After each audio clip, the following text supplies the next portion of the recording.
Good morning, dear students. In the previous class, we had discussed about the collocation method, subdomain method, and we also took a problem and solved using collocation method. Today, we take up another problem and we solve it using subdomain method. Read the problem statement.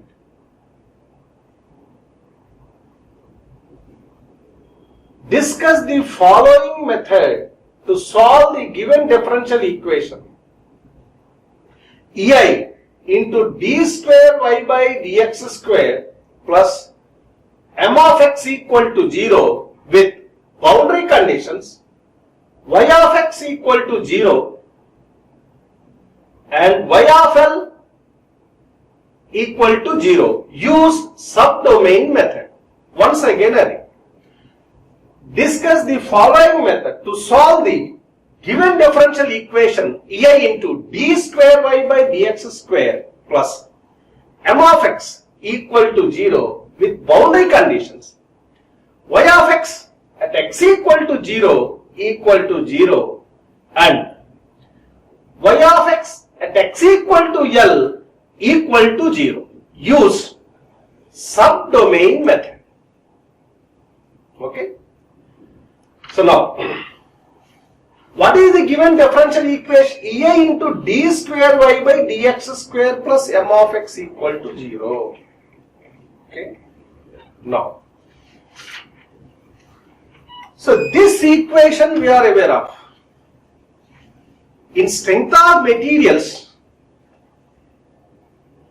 we applied this equation to determine the beam deflection and also the slope of the beam. So what was the equation? In strength of materials, we derived this equation and ultimately we got the expression like this: EI into d square y by dx square equal to minus m.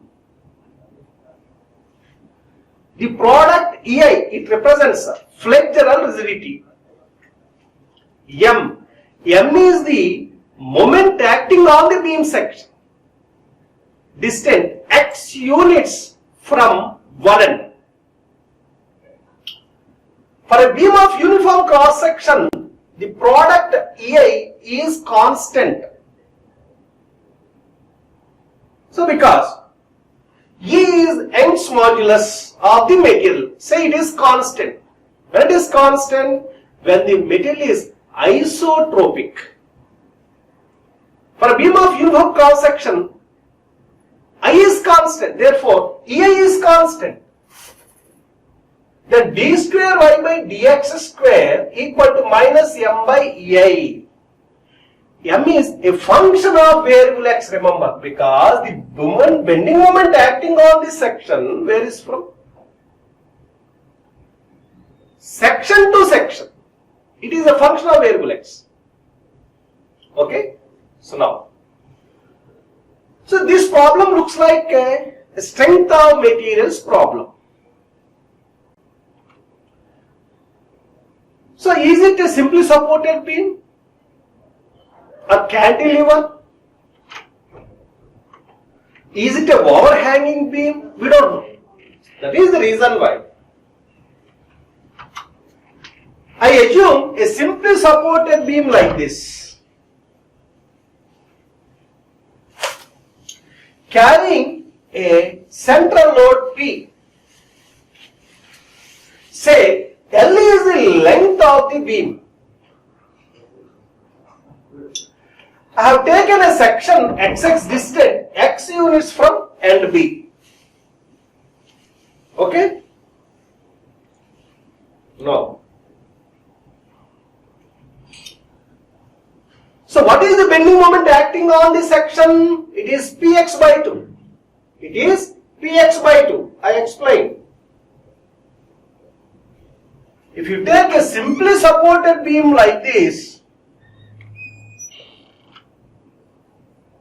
where are the supports at the ends. These are the freely supports or simply supports. What type of load it is carrying? A point load where at the center, this is P. So therefore, this is L by 2. And this is also L by 2. What are the reactions at the supports? The reaction at the support is P by 2. And the reaction at the support is also P by 2.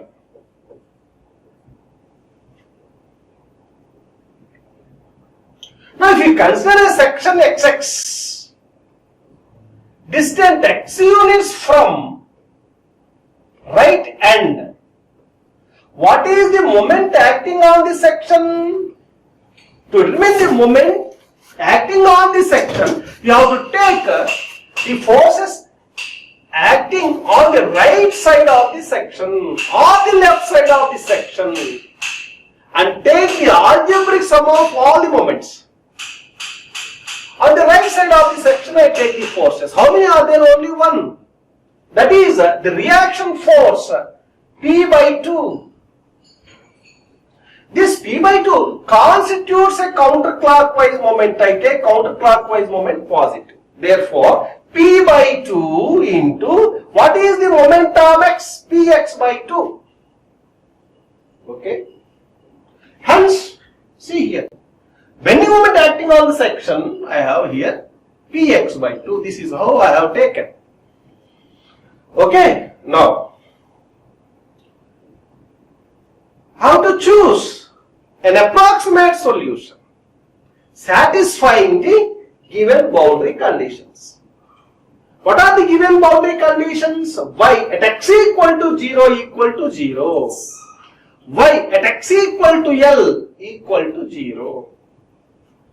From these boundary conditions, I can imagine the length of the domain. What is the length of the domain? It is simply the length of the beam. Okay? Right. Now, I choose an approximate solution satisfying the given boundary conditions. I choose a function like this. This is my choice. Say y equal to ax into L minus x. I take a simple function with one arbitrary constant. This is my choice.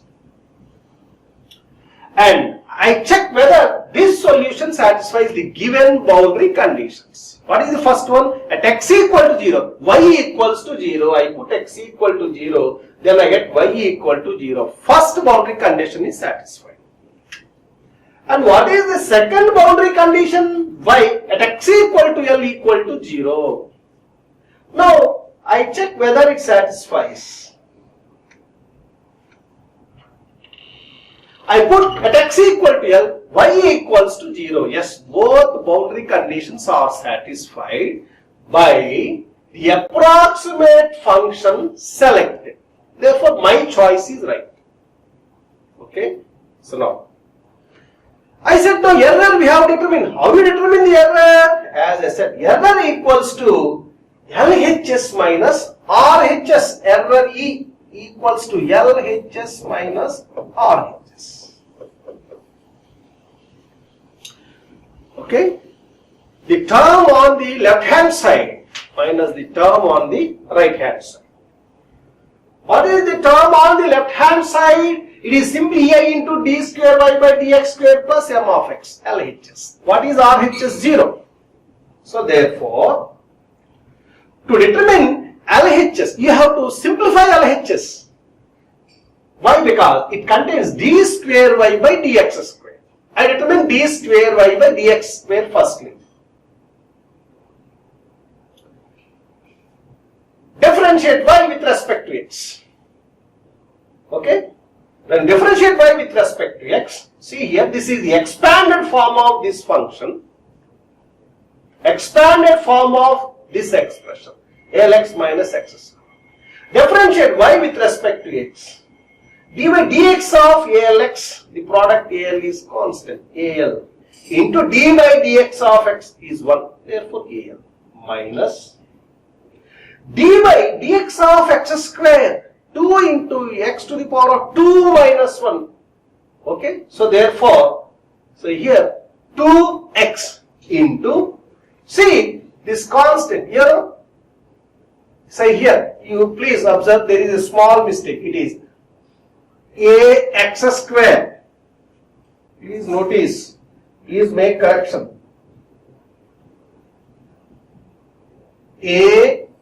Ax square, please make correction. So therefore you get here minus 2ax. So dy by dx it is. Now d square y by dx square, and d by dx of dy by dx. d by dx of dy by dx. So d square y by dx square equals to d by dx of dy by dx, and d by dx of al minus 2ax. Then what you get? Simply minus 2a, because d by dx of L is 0. 2a, it is constant. So minus 2a into d by dx of x 1. So therefore you get d square y by dx square equal to minus 2. Okay. Now error E equal to LHS minus RHS. What is LHS? We have E into d square y by dx square plus m of x. Okay, that is LHS. So therefore, EI into, what is d square y by dx square minus 2a? EI into minus 2a plus m of x. What is m of x? It is simply px by 2 minus RHS. RHS is 0. So therefore, you get error equal to EI into minus 2a plus px by 2. Okay. Once you get the error, according to the subdomain method, integral of as x varies from 0 to L, E dx equal to 0. It is a one-dimensional problem. Okay. We take x as the variable. I told you, in a one-dimensional problem, any point in the domain is represented by only one coordinate, that is x. So therefore, integral of as x varies from 0 to L, E dx equal to 0. This is what the subdomain method says. Now, integral of as x varies from 0 to L, what is E? We have minus 2a EI plus px by 2 into dx equal to 0. Okay, now, say here, minus 2a EI into, now, integral of dx, that is x. Now, impose the limit 0 to L. Next, plus p by 2 into x square by 2. Therefore, what we get? Px square by 4. Impose the limits 0 and L equal to 0. Once again, I tell you. Integrate this with respect to x and impose the limits minus 2a EI into x, 2 EI a into x, impose the limits 0 and L, plus again integral of px by 2 into dx. What you get? P by 2 into x square by 2. So px square by 4, impose the limits 0 and L, then equate to 0. Okay. Now, take this term, minus 2EIAL minus of minus 2EIA into 0. Therefore, you get minus 2EIAL plus, when you impose these limits, you get PL square by 4 equal to 0. If you simplify this, you get the arbitrary constant PL by 8 EI. This is the arbitrary constant here. This is the unknown. Now substitute this arbitrary constant in the respective equation, then you get the solution y equal to PLX by 8 EI into L minus x. This is the solution to the given differential equation. What it may represent? It represents the beam deflection. Once you determine the beam deflection, you can determine the beam slope also. The first derivative of y with respect to x gives you the slope of the beam. Slope of the beam at any section you can determine varying the value of x from 0 to n. Using the same equation, you can determine the deflection of the beam varying x from 0 to n. Understand? I hope with this example you understand solving a problem by subdomain method.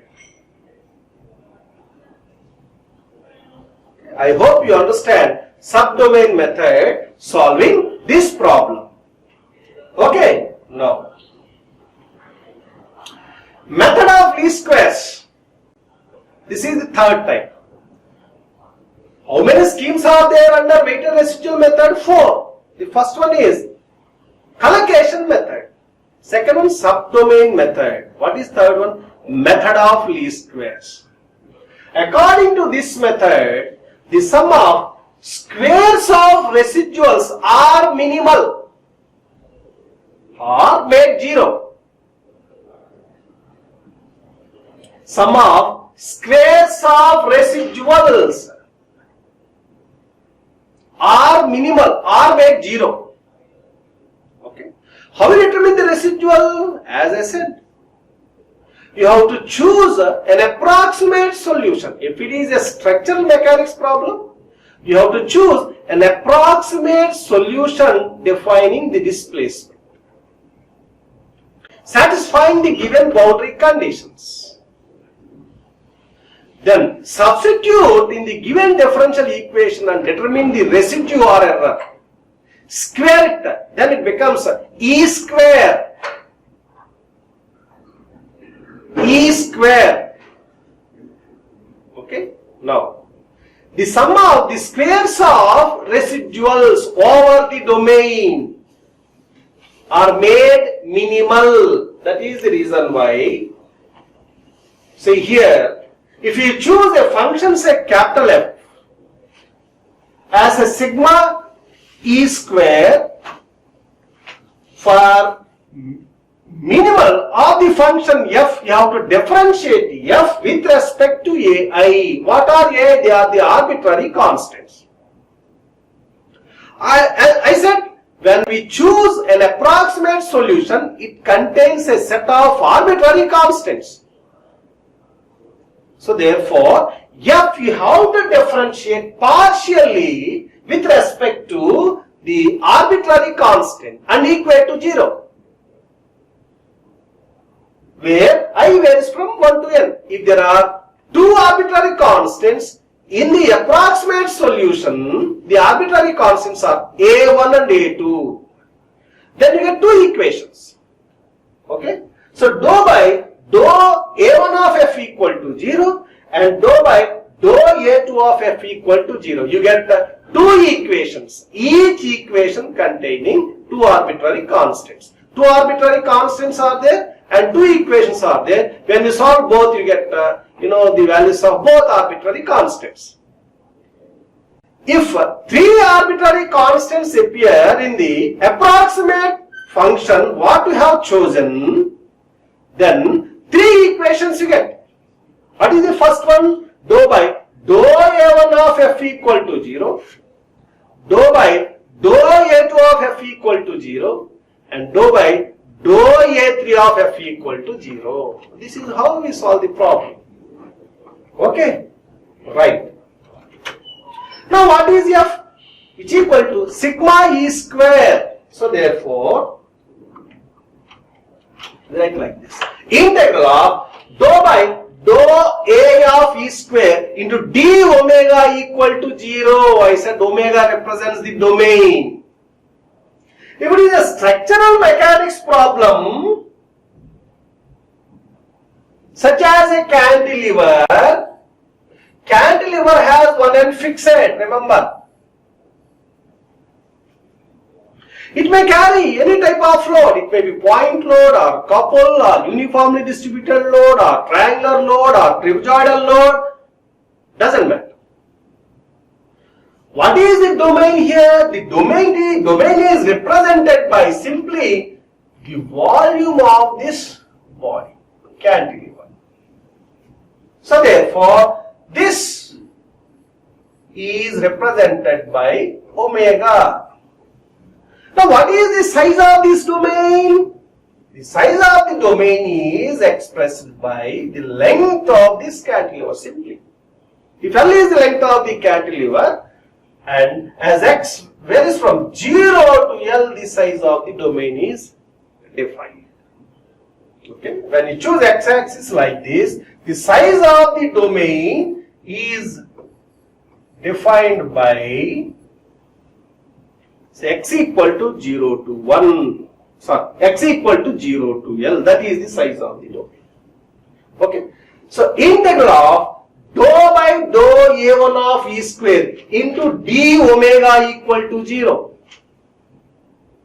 If I want to apply this equation to this problem, what are the limits of integral? 0 and L. It is the partial derivative, remember. If my assumed function contains only one arbitrary constant, for example, I choose the approximate solution like this, a into x into 1 minus x. I choose a solution like this. It has only one arbitrary constant.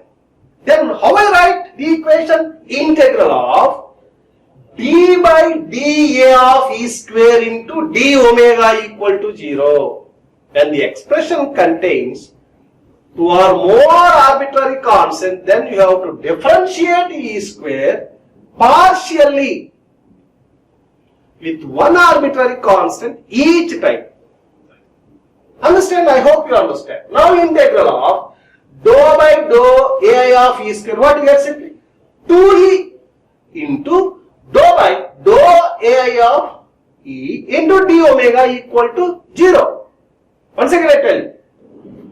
Integral of dou by dou AI of E square, what you get? 2E into dou by dou A of E into d omega equals to 0, where dou by dou A of E represents the weights, Okay, so this is about the method of least squares. Now we shall see a problem. The problem statement is solve the given differential equation. What is it? D square y by dx square plus 50 equal to 0. Solve the differential equation for a physical problem expressed as d square y by dx square plus 50 equal to 0.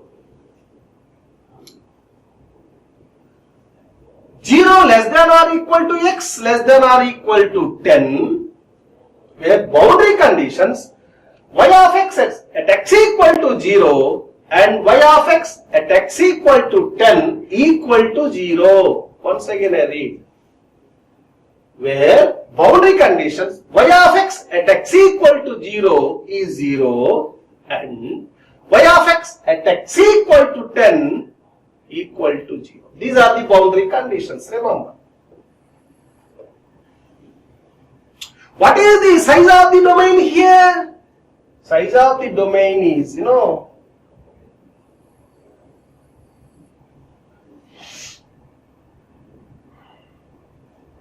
size of the domain is described by 0 less than or equal to x less than or equal to 10. Therefore, the length of the domain is 10 units. Okay? It is one-dimensional problem. Here, the comfortness with this problem statement is a trial function is given. Therefore, you can easily solve. What is the trial function? Y equal to a1x into 10 minus x. This is the approximate solution to the given differential equation satisfying the boundary conditions. So you are lucky because trial function is given. Now what you have to do? You have to find the value of parameter A1 by method of least squares. It was given, to your seniors. It was given to your seniors. Okay. So now, I check whether the given trial function satisfies the given boundary conditions or not. So what is the function? Y equal to a1x into 10 minus x. This is the given trial function. This is the approximate solution to the given differential equation. Okay? Right. Now, I put x equal to 0. Then I must get y equal to 0. When I put x equal to 0, I get y equal to 0. Therefore, this boundary condition, right? This boundary condition is satisfied by the given trial function. And second, when x equal to 10, y equals to 0. Again, I put x equal to 10. Yes, this function satisfies the second boundary condition. Therefore, what trial function I am given in the problem statement is correct. Okay? Right. Now, so what you have to do? Residual you have to determine. Error. How you determine? As I said, take the given differential equation and determine the residual E, which equals to